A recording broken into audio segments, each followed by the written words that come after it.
गजपाल, लक्षविद भावेश गजपाल के इस online platform में आपका पुनः स्वागत करता हूं।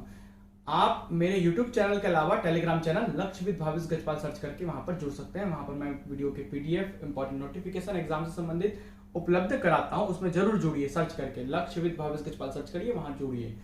आज हम पढ़ने वाले हैं हिस्ट्री का टॉपिक नंबर 3, जिसमें आज हम वैदिक काल को डिटेल्स में पढ़ने वाले हैं। मैप वाइज आपको बताऊंगा कि कैसे आर्य भारत में आए मध्य एशिया से, ठीक है, और आर्यों की उत्पत्ति के साथ साथ यहाँ कैसे सभ्यता पनपी, ठीक है।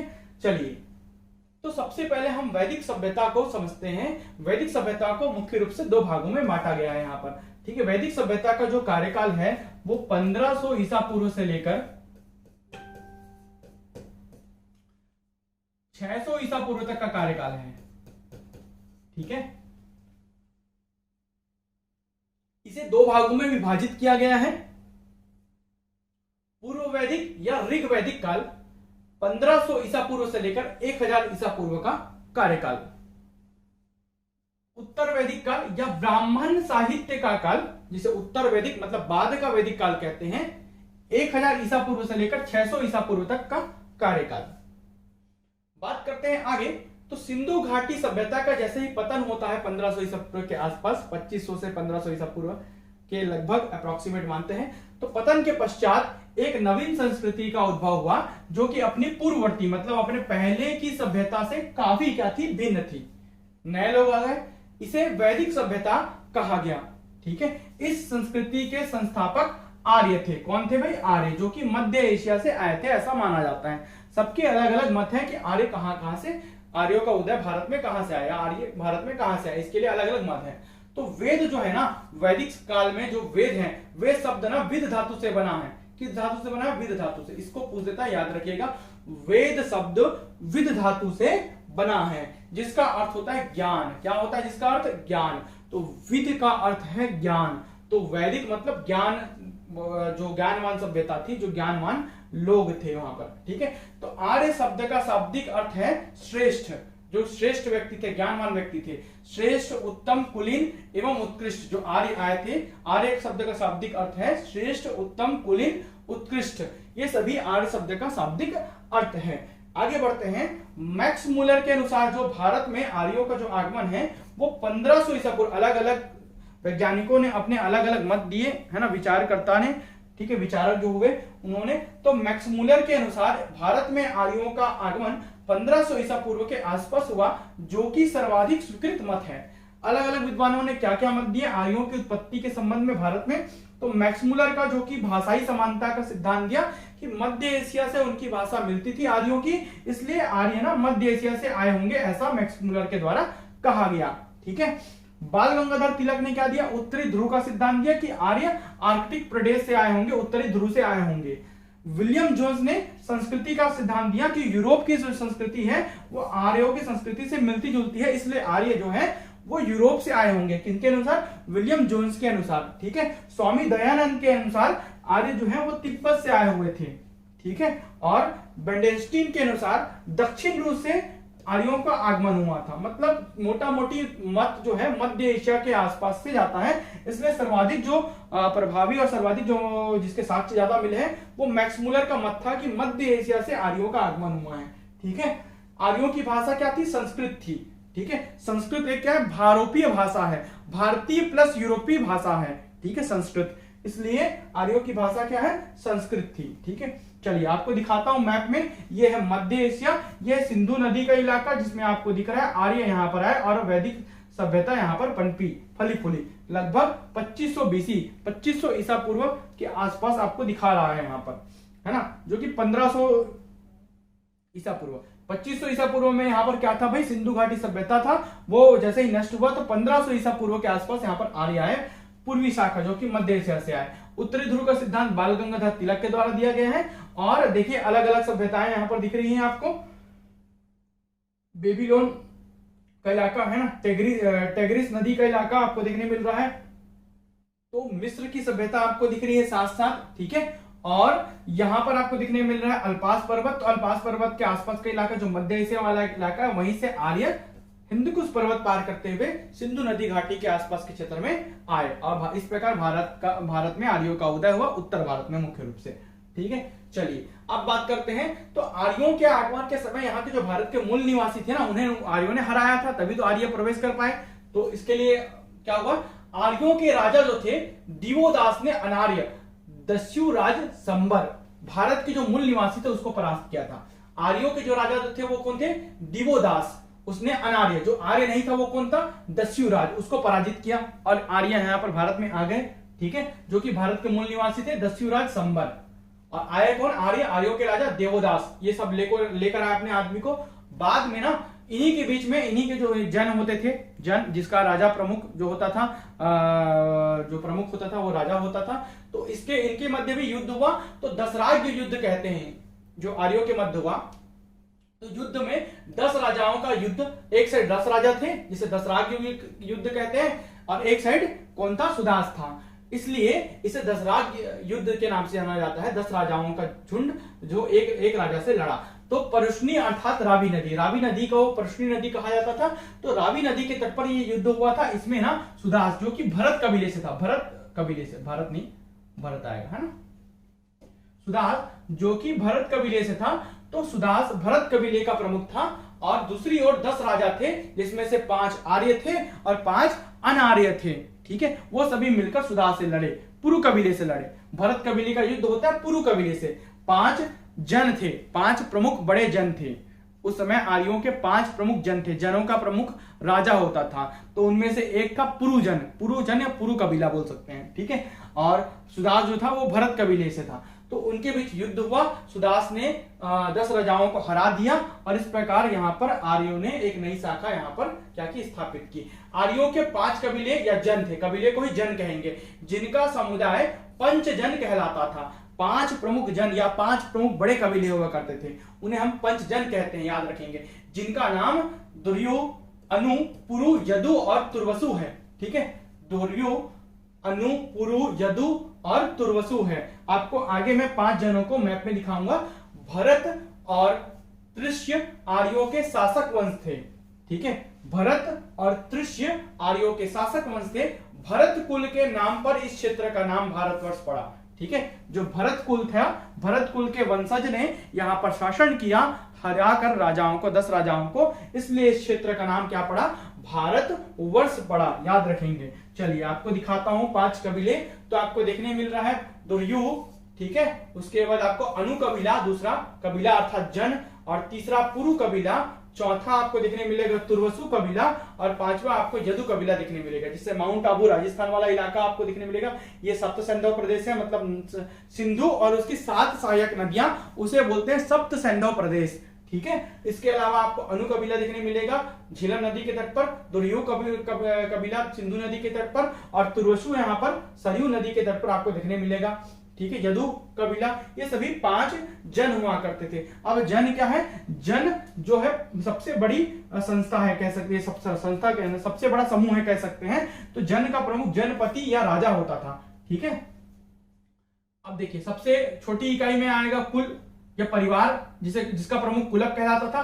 कुल या परिवार जिसका प्रमुख कुलक, उसके बाद ग्राम का प्रमुख ग्रामीणी, उसके बाद विष या वंश, तो विष या वंश का प्रमुख होता है विषपति, और उसके बाद बहुत सारे विषों से मिलकर बनता था जन, तो जन का प्रमुख जनपति या राजा होता था। ठीक है, एक रक्त समूह के सदस्य कुल या परिवार कहलाते थे, अनेक परिवारों का समूह ग्राम कहलाता था, कई ग्रामों का समूह विष या वंश कहलाता था, और अनेक विषयों का समूह जन कहलाता था। तो सबसे बड़ी इकाई, विधेयतम इकाई अगर बोला जाए तो है आपका जन, सबसे छोटी इकाई या लघुत्तम इकाई अगर बोला जाए तो कुल या परिवार था।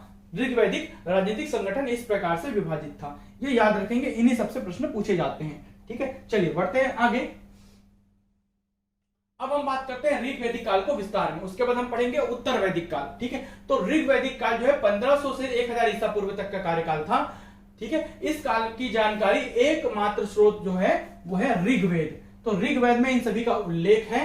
ठीक है, आर्य सर्वप्रथम पंजाब एवं अफगानिस्तान के क्षेत्र में आकर बसे, इसे सप्त सैंधव प्रदेश कहा गया। वर्तमान का जो पंजाब और अफगानिस्तान वाला क्षेत्र है वो सिंधु और उसकी 7 नदियों का, सहायक नदियों का क्षेत्र है, सप्त सैंधव प्रदेश है। ठीक है, जिसका शाब्दिक अर्थ है 7 नदियों का क्षेत्र। सप्त सैंधव का मतलब 7 नदियों का क्षेत्र। ये 7 नदियां क्या है, सिंधु और उसकी सहायक नदियां, सिंधु, कुंभा मतलब काबुल, शतुद्री मतलब सतलज, विपाशा मतलब व्यास, परुष्णी मतलब रावी, अस्करी मतलब चिनाब, वितस्ता मतलब झेलम। झेलम, चिनाब, रावी, व्यास, सतलज और काबुल, और साथ में सिंधु। ये 7 सिंधु की सहायक नदियां थी। तो इस क्षेत्र को बोलते हैं सप्त सिंधु प्रदेश। यहीं पर सिंधु घाटी सभ्यता भी थी। आर्यों की सर्वाधिक वंदनीय नदी सिंधु और सर्वाधिक पवित्र नदी सरस्वती है। ठीक है, सबसे ज्यादा वंदनीय नदी है ना, वो है सिंधु नदी, क्योंकि सिंधु नदी से ही उनका जीवन गुजर बसर होता था। ठीक है, और सर्वाधिक पवित्र नदी वो सरस्वती नदी को मानते थे। बात करते हैं ऋग्वैदिक काल में राजनीतिक व्यवस्था की। धीरे धीरे हम सबसे पहले देखते जाएंगे। ठीक है, तो राजनीतिक व्यवस्था कैसी होती थी? तो इस काल में ना राजनीतिक संरचना कबीलाई ढांचे पर आधारित थी। कबीला मतलब जन पर, तो जनों को जिसे हम कबीला कहते हैं, तो कबीलाई ढांचा था। ठीक है, जनों का प्रमुख राजा होता था। प्रशासनिक इकाई थी गांव। ठीक है, जहां पर प्रशासन करना चालू करते थे वो थे गांव। गांव के नीचे कुल या परिवार, तो बहुत सारे कुल या परिवार को मिलकर ग्राम या गांव बनते थे, तो गांव में ही प्रशासन चलता था। ठीक है, राजा जो है या कबीले का सदस्य था। कबीला अर्थात जन का सदस्य, जन का प्रमुख। जनस्य गोपा विष्पति या गोपति इसे कहा जाता था। ठीक है, क्या गोपति, गोपा, विष्पति या जनस्य इसे कहा जाता था। ठीक है, सभा और समिति नामक 2 संस्थाएं थी जो राजा को कंट्रोल करती थी। याद रखेंगे, सभा और समिति नामक 2 संस्थाएं जो राजा को कंट्रोल करने का काम करती थी ऋग्वैदिक काल में या वैदिक काल में। ठीक है, सभा का मतलब है मंत्री परिषद के समान थी। सभा में जो सदस्य थे वो मंत्री परिषद, अभी वर्तमान में जो मंत्री परिषद में सदस्य हैं वही सभा के सदस्य उस समय हुआ करते थे, मान के चलिए। समिति जो थी वो कबीले के सभी लोग, मतलब आम जन जो है वो समिति के अंतर्गत आते थे। यह संस्था राजा का चुनाव करती थी कि हमारा राजा, हमारा कबीले का सरदार कौन होगा। ठीक है, तो इस प्रकार सभा और समिति के द्वारा राजा को कंट्रोल किया जाता था। विदत जो था वो सबसे प्राचीन परिषद था। एक समूह, एक विशेष लोगों का समूह था, बुजुर्ग लोगों का, जिसे कहते थे विदत। ठीक है, सबसे प्राचीन अगर कोई समूह है या परिषद है तो उसे कहेंगे विदत। कब? ऋग्वैदिक काल में। इसके बाद आएगा सेना। तो सेना के लिए ब्रात, गण, ग्राम, सर्ध। ये सेना तो हुआ नहीं करता था, याद रखेंगे, सेना नहीं हुआ करता था। उसके लिए छोटी छोटी इकाइयां बनी थी जो सेना के रूप में काम करती थी। उसे ब्रात, गण, ग्राम, सर्ध नाम से पुकारा जाता था। ठीक है, ये सभी नाम के से कबीलाई टोलियां लड़ाई लड़ती थी। कबीले की छोटी छोटी टोलियां थी, छोटे छोटे लोगों के समूह थे जो उस समय सेना के रूप में लड़ाई लड़ा करते थे। इस काल में ना कुल जो है, कुल या परिवार सबसे छोटी इकाई थी, जिसका प्रमुख कुलप, उसके बाद ग्राम, ग्रामिणी, उसके बाद विश्व का विष्पति और जन का राजा प्रमुख होता था। आगे के पीछे मैंने आपको पूरा पीढ़ी का जो चार्ट है वो दिखाया था कि कैसे कैसे वो राजा राज करेगा उस पर। ठीक है, कैसे भाई? कुल, ग्राम, विश्व, जन पर राजा राज करेगा। ठीक है, चलिए आगे बढ़ते हैं।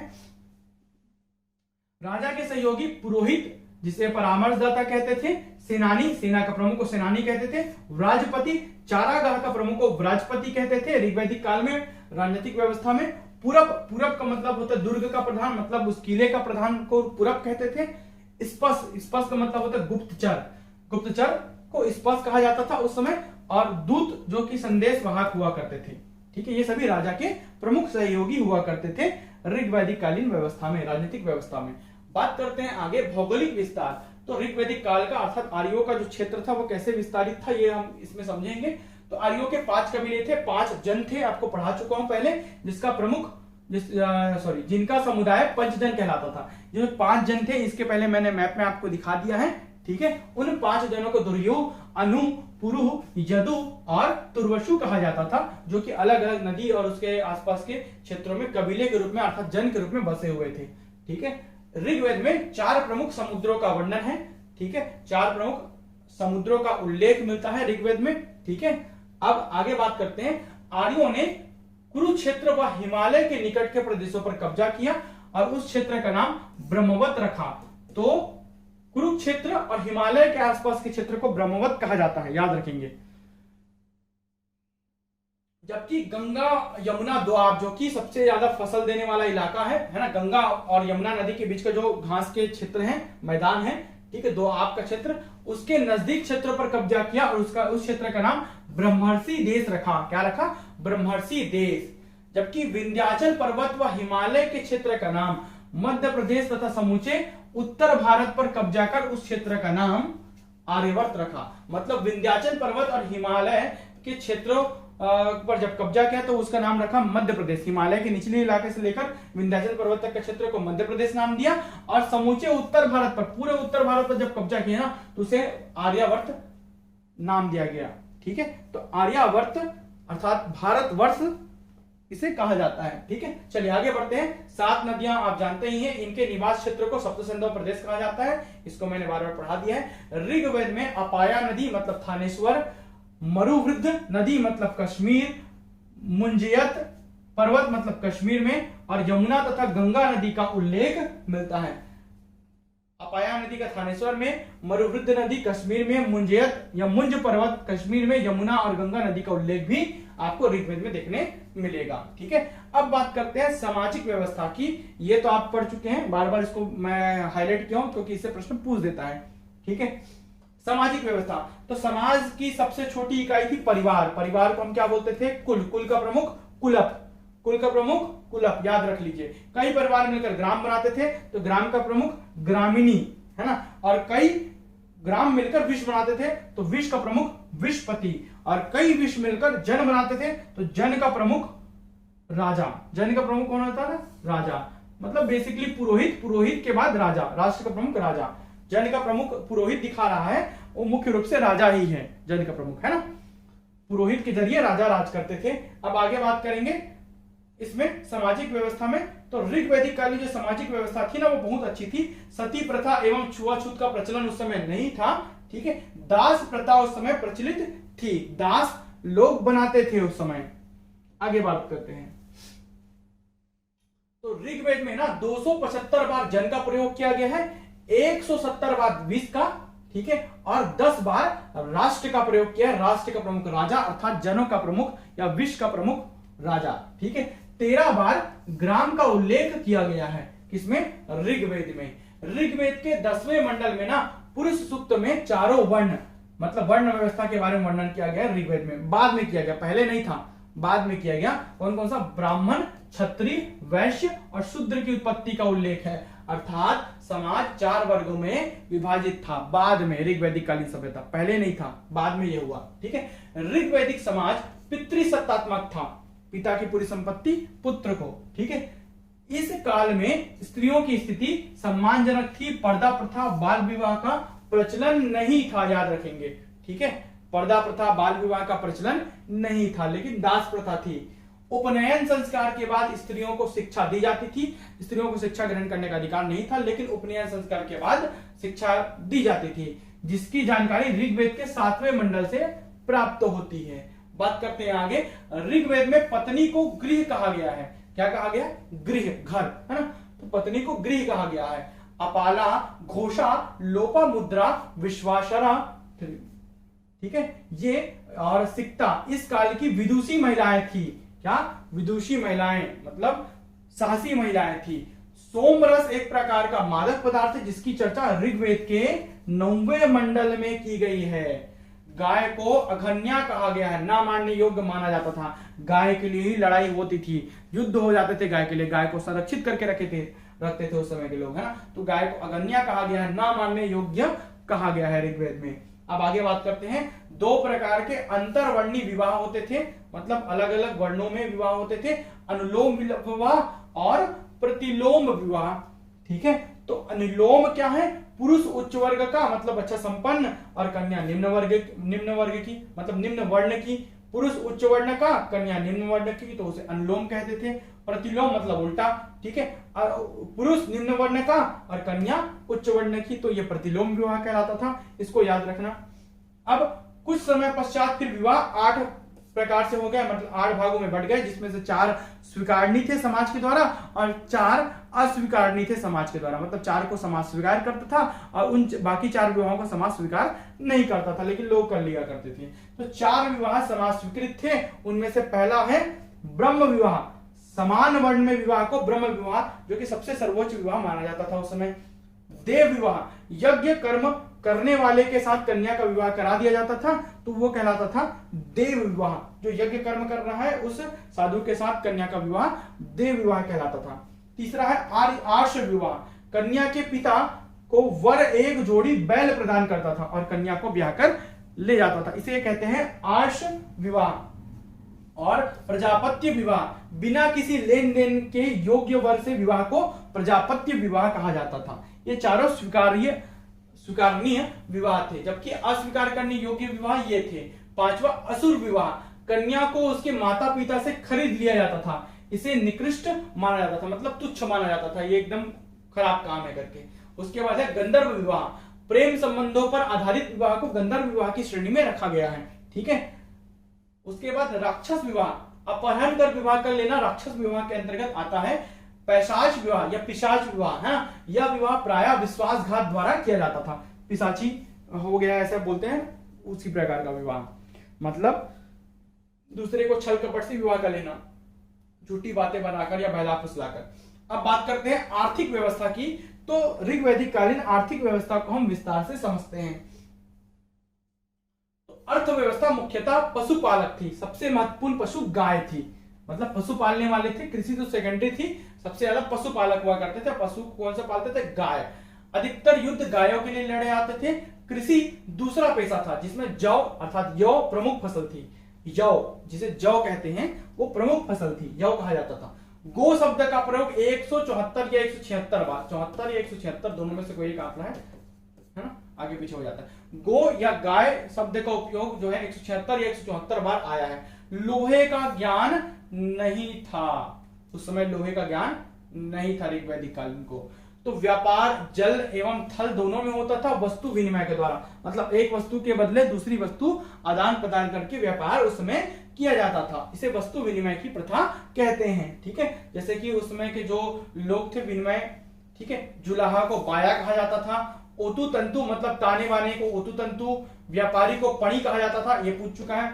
पणी मतलब व्यापारी होता था ऋग्वैदिक कालीन में, है ना, ऋग्वेद के अनुसार। निष्क मतलब स्वर्ण की मुद्रा जो थी उसे निष्क कहा जाता था, ये भी पूछ चुका है। निष्क किस प्रकार की मुद्रा है? तो स्वर्ण मुद्रा है। और शतमान ये भी मुद्रा है। ठीक है। धातु शिल्पकार को कर्मा कहा जाता था। क्या कहा जाता था?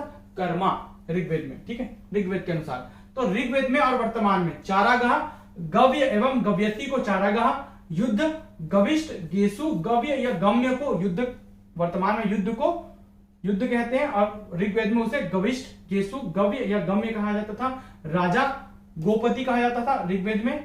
ठीक है। पुत्री को दुहिता, जौ को यौ, कृषि उपज को धान्य, कृषि उपज जो भी होती थी उसे धान्य कहा जाता था, धान नहीं धान्य। कृषि भूमि को उर्वरा, हल को लांगर, गोबर के खाद को करीसु, चारागाह को खिल्य और नहर को कुल्या, ये कहा जाता था ऋग्वेद में, याद रखेंगे। वर्तमान में ये बोलते हैं और ऋग्वेद में ये सभी नाम से उल्लेखित है। आगे बढ़ते हैं अब हम। धार्मिक दशा को अंतिम है, उसके बाद खत्म हो गया ऋग्वैदिक कालीन व्यवस्था। आई होप आपको ये पूरा अच्छे समझ आ रहा होगा। पूरी डिटेल्स जो कि इंपॉर्टेंट है वही मैंने इसमें शामिल किए हैं। वर्षा के देवता इंद्र प्रथम स्थान पर थे, सर्वाधिक महत्वपूर्ण देवता थे और इनका 250 बार उल्लेख मिलता है ऋग्वेद में। 250 टाइम्स इंद्र शब्द का उल्लेख मिलेगा। दूसरा स्थान अग्नि देवता का था जिसका 200 बार वर्णन मिलता है। अग्नि जो देवता थे वो मनुष्य और देवता के बीच के साधन थे, पहुंचने के साधन, जिससे यज्ञ करके पहुंचा जाता था। जल निधि के देवता वरुण तीसरा स्थान रखते थे, जो वरुण थे वो तीसरा स्थान रखते थे। ठीक है। सोम वनस्पति का देवता, मरुत तूफानों का देवता मरुत है ना थे। प्रसिद्ध गायत्री मंत्र का जो उल्लेख है वो ऋग्वेद में है, जो कि सवित्री की स्तुति में समर्पित है, याद रखेंगे। ये लोग बहुदेववादी होते हुए भी एकेश्वरवाद पर विश्वास रखते थे। पूछेगा ऋग्वैदिक कालीन लोग कितने मतलब किस प्रकार की आस्था रखते थे? तो एकेश्वरवादी थे, एक ही ईश्वर पर विश्वास रखते थे। मंदिर या मूर्ति पूजा का उल्लेख नहीं है ऋग्वेद में, मंदिर या मूर्ति पूजा का कोई भी उल्लेख नहीं है। ये पुनर्जन्म में विश्वास करते थे, ये भी पूछा जा चुका है। मंत्रों का उच्चारण, यज्ञ करना एवं बलि देना उस समय प्रचलित था। ये सभी का उल्लेख किसमें है? ऋग्वेद में आपको देखने मिलेगा। ठीक है। चलिए, इस प्रकार से इस पूरे वीडियो में मैंने जितने भी तथ्य हो सकते थे इंपॉर्टेंट वो सभी शामिल कर रखे हैं। इस वीडियो को बार बार देखिए, इसका पीडीएफ पढ़िए तो आपको ये सभी चीजें समझ आने लगेंगी। वीडियो में अंत तक बने रहने के लिए बहुत बहुत धन्यवाद।